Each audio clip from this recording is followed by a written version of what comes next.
नमस्कार दोस्तों। बिहार से जुड़ी आज की सबसे बड़ी खबरें आपके लिए लेकर आए हैं। दुर्गा पूजा से पहले राज्य कर्मचारियों को समय से पहले वेतन मिलेगा और मुख्यमंत्री महिला रोजगार योजना के तहत लाखों महिलाओं के खाते में 10-10 हजार रुपए सीधे ट्रांसफर होंगे। चुनावी हलचल भी तेज हो गई है। अमित शाह आज बेतिया में कार्यकर्ताओं को जीत का मंत्र देंगे और धर्मेंद्र प्रधान बने बिहार चुनाव प्रभारी। तेजस्वी यादव ने भी महिलाओं के लिए नई मां योजना का ऐलान किया। छात्रों के लिए सरकारी स्कूलों में प्रतियोगी परीक्षाओं की ऑनलाइन कोचिंग शुरू।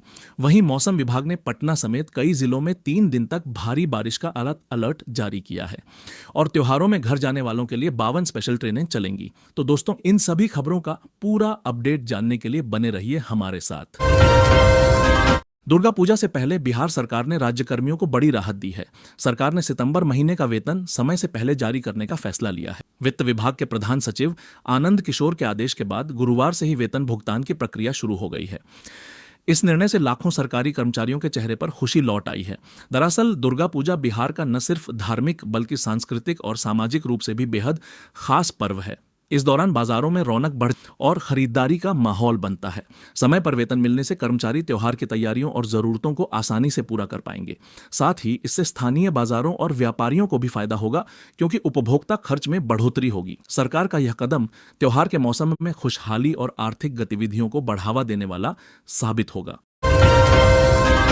बिहार विधानसभा चुनाव की तैयारियों को लेकर हलचल तेज हो गई है। चुनाव आयोग ने राज्य सरकार को निर्देश दिया है कि सभी विभाग 6 अक्टूबर तक सरकारी अधिकारियों और कर्मियों के तबादले की प्रक्रिया पूरी कर लें। साथ ही उसी दिन तक तबादला और पदस्थापन से जुड़ी रिपोर्ट भी अनिवार्य रूप से आयोग को भेजनी होगी। आयोग के इस सख्त निर्देश से साफ संकेत मिल रहे हैं कि विधानसभा चुनाव की आधिकारिक घोषणा 6 अक्टूबर के बाद कभी भी हो सकती है। सूत्रों के अनुसार मुख्य चुनाव आयुक्त के नेतृत्व में आयोग की टीम जल्द ही बिहार का दौरा कर सकती है और चुनावी तैयारियों का जायजा ले सकती है। माना जा रहा है कि इस बार चुनावी माहौल पहले से ज्यादा सख्त निगरानी में होगा, ताकि निष्पक्ष और शांतिपूर्ण चुनाव कराए जा सकें। इससे अब राजनीतिक हलकों में हलचल और चर्चाओं का दौर और तेज हो गया। बिहार में एक बार फिर बारिश का दौर शुरू होने वाला है। मौसम विभाग ने 25 से 27 सितंबर तक पटना समेत 18 जिलों में भारी बारिश और आंधी का अलर्ट जारी किया है। यह स्थिति बंगाल की खाड़ी में बने निम्न दबाव क्षेत्र के कारण बनी है, जिसका असर बिहार पर साफ दिखेगा। इस दौरान कैमूर, रोहतास, गया, औरंगाबाद, सुपौल, अररिया, किशनगंज, भागलपुर, मुंगेर, खगड़िया, बांका, जमुई, लखीसराय, शेखपुरा, नालंदा, बेगूसराय, समस्तीपुर और दरभंगा जिलों में झमाझम बारिश और तेज हवाएं चल सकती हैं। मौसम विभाग का कहना है कि इस दौरान तापमान में 2 से 4 डिग्री तक गिरावट आ सकती है, जिससे उमस भरी गर्मी से राहत मिलेगी। हालांकि आकाशीय बिजली और तेज हवाओं की वजह से सतर्क रहने की जरूरत है। नवरात्र और दशहरा के मौके पर लोगों को यात्रा और पूजा पंडालों में अतिरिक्त सावधानी बरतने की सलाह दी गई है। पटना मेट्रो का सपना अब हकीकत बनने जा रहा है। लंबे इंतजार के बाद इस महीने के अंत तक मेट्रो रेल परियोजना का पहला चरण शुरू होगा। नगर विकास एवं आवास मंत्री जीवेश कुमार ने बताया कि पहले चरण में 6.20 किलोमीटर लंबे कॉरिडोर पर आईएसबीटी से मलाही पकड़ी तक मेट्रो ट्रेनें चलेंगी। इस रूट में 0 माइल, भूतनाथ और खेमनीचक जैसे अहम स्टेशन शामिल होंगे। इसके साथ ही सरकार ने दूसरे चरण की तैयारी भी तेज कर दी। फेज 2 में मेट्रो को बिहटा एयरपोर्ट, एम्स और पटना के अन्य महत्वपूर्ण क्षेत्रों तक जोड़ा जाएगा। इससे राजधानी में सफर आसान होगा और ट्रैफिक जाम की बड़ी समस्या से भी लोगों को राहत मिलेगी। मेट्रो सेवा शुरू होने से न केवल यात्रा का समय बचेगा, बल्कि लोगों को आरामदायक और आधुनिक परिवहन की सुविधा भी मिलेगी। बिहार सरकार आज महिलाओं को बड़ा तोहफा देने जा रही है। मुख्यमंत्री महिला रोजगार योजना के तहत 26 सितंबर को राज्य की 75 लाख महिलाओं के बैंक खातों में 10 से 10 हजार रुपये की पहली किस्त भेजी जाएगी। इस योजना का मकसद महिलाओं को आर्थिक रूप से मजबूत बनाना और उन्हें स्वरोजगार के लिए प्रोत्साहित करना है। हर परिवार की एक पात्र महिला को 10,000 रुपये की सहायता राशि दी जाएगी, ताकि वे छोटा व्यवसाय शुरू कर सकें या पहले से चल रहे काम को बढ़ा सकें। कार्यक्रम में प्रधानमंत्री नरेंद्र मोदी ऑनलाइन जुड़ेंगे, जबकि मुख्यमंत्री नीतीश कुमार मुख्य अतिथि के रूप में शामिल होंगे। इस मौके पर कुल 7,500 करोड़ रुपए की राशि डीबीटी के जरिए सीधे महिलाओं के खातों में ट्रांसफर की जाएगी। इस योजना से ग्रामीण और शहरी दोनों इलाकों की महिलाओं को रोजगार के नए अवसर मिलेंगे और वे आत्मनिर्भर बन सकेंगे। बिहार की राजनीति में महिलाओं को सशक्त बनाने के लिए नेता प्रतिपक्ष तेजस्वी यादव ने नई योजना मांग की घोषणा की है। पटना के वेटनरी कॉलेज मैदान में आयोजित महिला संवाद कार्यक्रम में उन्होंने बताया कि इस योजना का उद्देश्य हर महिला और परिवार को बुनियादी जरूरतों से जोड़ना है। तेजस्वी ने समझाया कि मां का मतलब है मकान, आमदनी और अन्न। उन्होंने वादा किया कि अगर उनकी सरकार बनती है तो हर गरीब परिवार को पक्का घर मिलेगा, स्थायी आमदनी का साधन सुनिश्चित किया जाएगा और पर्याप्त अन्न की व्यवस्था की जाएगी ताकि किसी को भूखा न रहना पड़े। तेजस्वी ने कहा कि यह योजना महिलाओं को मजबूत करेगी और उनके परिवारों को आर्थिक और सामाजिक सुरक्षा देगी।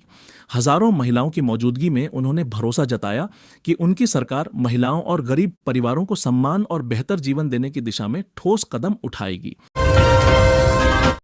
नीतीश सरकार ने बिहार में अनुकंपा नियुक्ति की प्रक्रिया को पूरी तरह ऑनलाइन कर दिया है। अब अगर किसी सरकारी सेवक की सेवा अवधि में असामयिक मृत्यु हो जाती है तो उसके योग्य आश्रित नए पोर्टल अनुकंपा नियुक्ति और निगरानी प्रणाली के जरिए सीधे ऑनलाइन आवेदन कर सकेंगे। यह पोर्टल 26 सितंबर 2025 को सुबह 10 बजे लॉन्च किया जाएगा। इसके जरिए आवेदन की पूरी स्थिति जैसे आवेदन प्राप्त होना, जांच, स्वीकृति या अस्वीकृति की जानकारी घर बैठे ही देखी जा सकेगी। इससे आवेदकों को दफ्तरों के चक्कर लगाने की जरूरत नहीं होगी और पूरी प्रक्रिया पारदर्शी और समय पर पूरी हो सकेगी। 26 सितंबर से प्रशासन विभाग के जरिए दिए गए आवेदन ही मान्य होंगे। प्रत्यक्ष आवेदन सरकार का यह कदम कार्रवाई जारी कामकाज को आसान और आधुनिक बनाने की दिशा में महत्वपूर्ण माना जा रहा है। बिहार के शिक्षा विभाग ने छात्रों के भविष्य को मजबूत बनाने के लिए एक नई पहल शुरू की है। पटना जिले के सरकारी स्कूलों में अब कक्षा 10वीं, 11वीं और 12वीं के विद्यार्थियों को प्रतियोगी परीक्षाओं की ऑनलाइन तैयारी कराई जाएगी। इस योजना का लाभ लगभग 3 लाख छात्र छात्राओं को मिलेगा। इसके लिए जिले के 75 आईसीटी लैब में विशेष कक्षाओं का आयोजन किया जाएगा। शिक्षा विभाग का कहना है कि यह कदम खासकर उन गरीब और मेधावी बच्चों के लिए है जिनके पास संसाधनों की कमी के कारण बड़े करियर के सपने अधूरे रह जाते हैं। विभाग ने बताया कि सही समय पर गुणवत्तापूर्ण कोचिंग मिलने से ये छात्र भी प्रतियोगी परीक्षाओं में सफलता हासिल कर सकते हैं। इस योजना के तहत रोजाना नियमित पढ़ाई के बाद विद्यार्थियों को स्कूल में ही ऑनलाइन कोचिंग की सुविधा दी जाएगी। इससे छात्रों की तैयारी मजबूत होगी और उनके सपनों को पंख मिलेंगे। बिहार विधानसभा चुनाव को लेकर राजनीतिक हलचल तेज हो गई है और आज केंद्रीय गृह मंत्री अमित शाह फिर से बिहार आने वाले हैं। वे बेतिया के कुमारबाग स्थित गवर्नमेंट इंजीनियरिंग कॉलेज के ऑडिटोरियम में सारण चंपारण प्रमंडल के 10 जिलों के भाजपा कार्यकर्ताओं से मुलाकात करेंगे। इस मौके पर अमित शाह बूथ स्तर तक की चुनावी तैयारियों की समीक्षा करेंगे और कार्यकर्ताओं को जीत का मंत्र देंगे। पश्चिम चंपारण इन दिनों बड़े नेताओं की सक्रियता का केंद्र बन गया है। 23 सितंबर को मुख्यमंत्री नीतीश कुमार ने जिले में कई विकास योजनाओं का शिलान्यास और उद्घाटन किया था,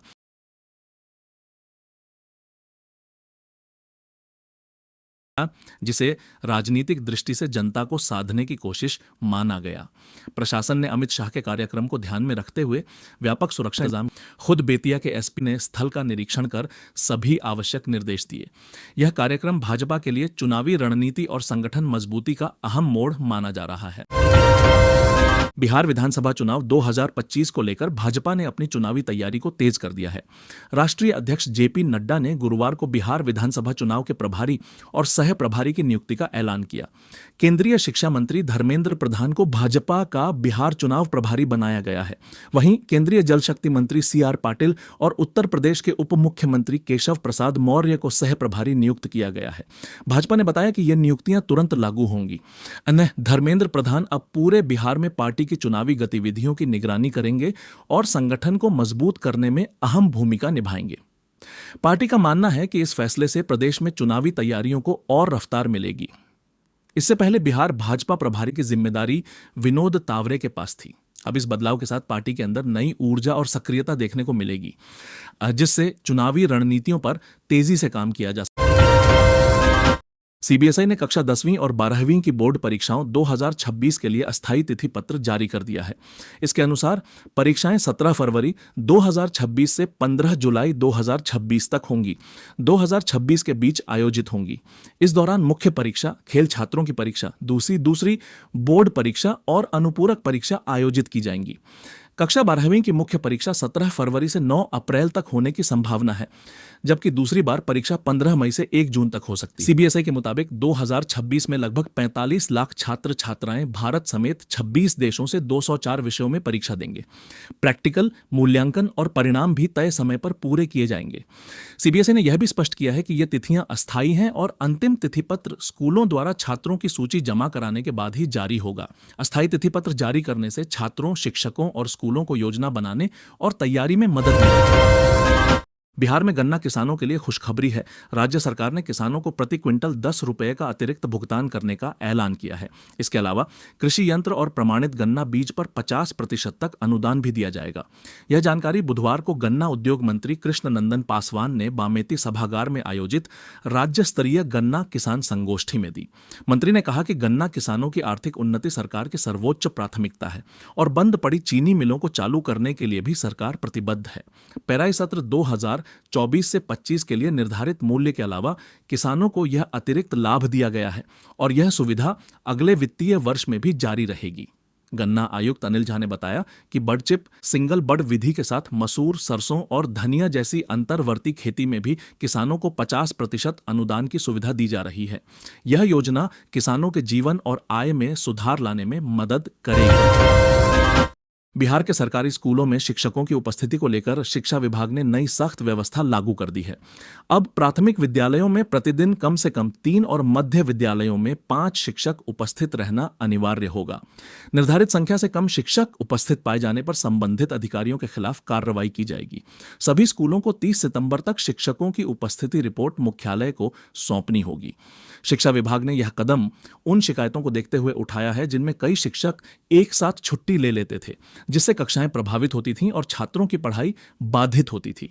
नए नियम के तहत एक ही समय में 2 से 5 शिक्षक से ज्यादा छुट्टी पर नहीं जा सकेंगे।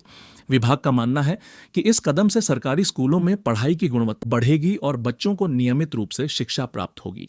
यह व्यवस्था शिक्षकों और छात्रों दोनों के हित में है। त्योहार पर घर जाने वाले यात्रियों के लिए बड़ी खुशखबरी है। दशहरा, दिवाली और छठ पूजा पर होने वाली भारी भीड़ को देखते हुए उत्तर रेलवे लखनऊ मंडल प्रशासन ने 52 स्पेशल ट्रेनें चलाने की योजना बनाई है। रेलवे बोर्ड को इसके लिए प्रस्ताव भेजा जा चुका है और जल्द ही इनका शेड्यूल जारी किया जाएगा। पहले 60 ट्रेनों की योजना थी, लेकिन बोगियों की कमी की वजह से इसे घटाकर 52 कर दिया गया है। फिलहाल बिहार, कोलकाता, मुंबई और दिल्ली रूट पर पहले से ही 100 से ज्यादा ट्रेनें चलाई जा रही हैं, लेकिन त्योहारों पर इन सभी ट्रेनों में भारी भीड़ रहती है। लखनऊ होकर जाने वाली ट्रेनों में तो सीट मिलना मुश्किल हो गया है। कई ट्रेनों में वेटिंग टिकट तक उपलब्ध नहीं है।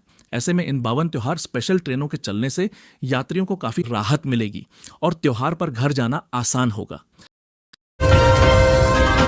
नवरात्रि के दौरान बिहार में लोगों के लिए खुशखबरी है। राज्य सरकार ने इस बार 114 पूजा पंडालों में खास इंतजाम किए हैं। इन पंडालों में स्थानीय खादी, हस्तशिल्प और एक जिला एक उत्पाद जैसी चीजें 50% की छूट पर बिकेंगी, जिससे आम जनता को भी सस्ते दाम में उत्पाद खरीदने का मौका मिलेगा। इसके अलावा प्रत्येक पंडाल के लिए सरकार द्वारा 1 लाख रुपए की राशि दी जाएगी। यह पहल न केवल स्थानीय कारीगरों और व्यवसायियों के लिए फायदेमंद होगी, बल्कि लोगों को त्योहार के दौरान खरीदारी का बेहतर अनुभव भी मिलेगा। सरकार का उद्देश्य है कि नवरात्रि सिर्फ धार्मिक उत्सव ही नहीं बल्कि सांस्कृतिक और आर्थिक रूप से भी समृद्ध हो। इस योजना से स्थानीय उत्पादों को बढ़ावा मिलेगा और हर घर में खुशहाली आएगी। बिहार में इस नवरात्रि का त्योहार अब और भी खास बनने वाला है।